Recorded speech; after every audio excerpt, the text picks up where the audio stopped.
Friends, you must have heard about Afghanistan Taliban peace talks in newspaper and articles recently, which started in Qatar's capital Doha. First of all, it's important to know about Taliban and how this hardliner Islamic group became so powerful that US had to invite them for discussion and now Afghanistan government. Let's see. Hello and welcome to Digital Notepad, our YouTube channel. This is Sonia. Please don't forget to subscribe, like and share for more educational and informative videos. Stay tuned.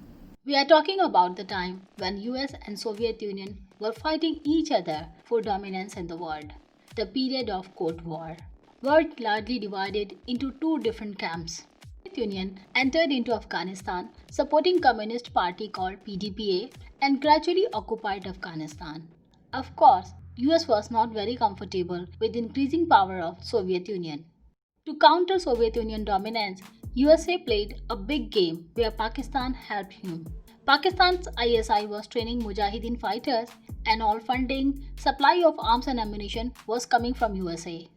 Finally, Soviet Union left Afghanistan in 1989, but by then Taliban was powerful and trained, so started taking control of Afghanistan and terrorists from all over the world started taking shelter and joining these groups in Afghanistan.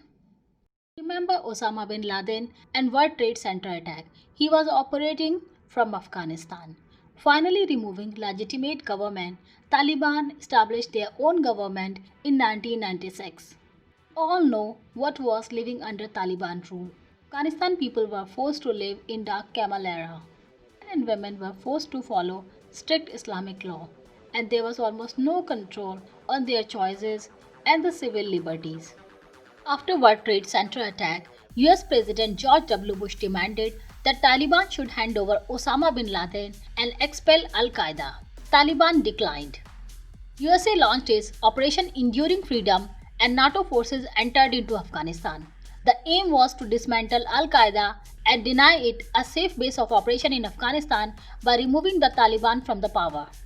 USA spent around $1 trillion in Afghanistan since then. US realized this is too costly for them to continue fighting the Taliban. So there has to be another way. Remember, we don't negotiate with terrorists. Looks like this phrase has already been changed. US had its discussion with Taliban in February after long negotiation process which prepared the plot for Afghanistan-Taliban peace talks. So what could be the reason? Trump has campaigned that he will be ending the war in Afghanistan and there has to be some progress before the poll. Of course, both sides have made some compromises to come on the discussion table. There are some prisoner exchanges. US has promised the complete withdrawal of its forces by 2021 if Taliban meets its commitment. So now we know the background. Now we go back to Afghan-Taliban peace talks. Let's see who are sitting on the negotiation table. One side we have Afghan government, which is represented by the High Council for National Reconciliation. This has major Afghan political parties figure, including current and former officials and 9 women representatives. Other side we have Taliban. There are some Mujahideen and Jihadi leaders who were involved in fight against Soviet Union in the 1980s, some of them which were directly connected with civilian attacks. There are many issues which are very hard to negotiate for Afghan government when it comes to discussion with Taliban. Afghan government's immediate priority is a ceasefire as Afghanistan is burning since long. But this is not in the priority list for Taliban. They are ready to reduce any violence only after the end of negotiation.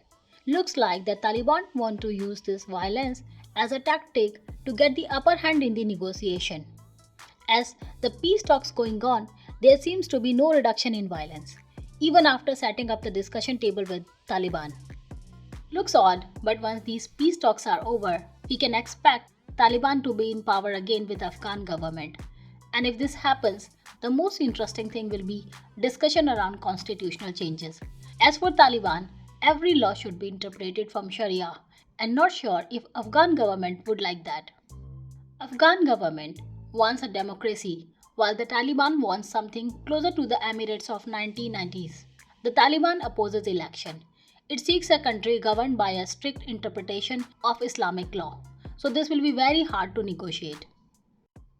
Similar situation government will face when discussing about women's rights. to work, education, and participation in political life.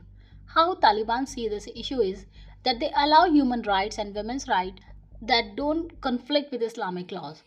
I don't think that will be easy as there can be different interpretation for the same law. Afghanistan has number of minority religions, Shia which is around 10 to 15% and other smaller sects like Sikhism, Hinduism and Judaism.